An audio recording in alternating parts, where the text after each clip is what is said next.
This is one of the biggest real estate wake up calls in Ontario history. So, how did it all start? Well, back in February, in that crazy hot market, in February of 2022, a buyer agreed to purchase a Burlington home for $1,350,000. It was an unconditional offer, no financing condition, no inspection condition, and no safety net. The closing was to be on July the 2nd of that year. It was a 100% firm deal. But then the buyer starts making excuses. They suddenly ask for a 3-month extension, claiming they need more time to secure their funds. The seller clearly said no, it was a firm deal. Well, the closing day arrived and the buyer still didn't have the money.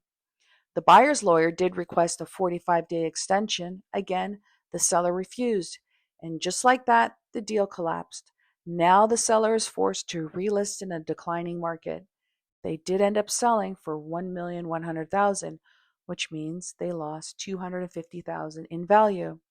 So when you add up their mortgage payments, their legal fees, and their taxes, the total loss was an astounding $280,000. So what did they do? They took the buyer to court. And this is how the buyer tried and failed to escape their consequence. In court, the buyer threw out every excuse imaginable. I couldn't access my inheritance from Afghanistan. I was supposed to sell my other property, but the deal fell through. It's not my fault. I didn't have the money. And the Ontario judge, well, he didn't buy 1 second of it. There was no escape clause, and most Ontario real estate contracts don't have an escape clause, which would let a buyer back out if something completely out of their control happens, like a natural disaster or a government law change. And as far as this Burlington case, the buyer tried to claim they couldn't access their money due to a political issue. But because there was no escape clause, the court held them fully responsible for the seller's losses.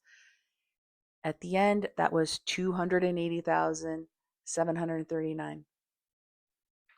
So that's well over $280,000. And the buyers can't just walk away. If you sign a firm deal, you're locked in. And the buyer's financial struggles are not an excuse to break a contract. And if you sign and you have a firm deal, you are 100% responsible for closing. The judge ordered the buyer to pay every dollar to the seller's loss. $280,000. And here's what sellers need to understand.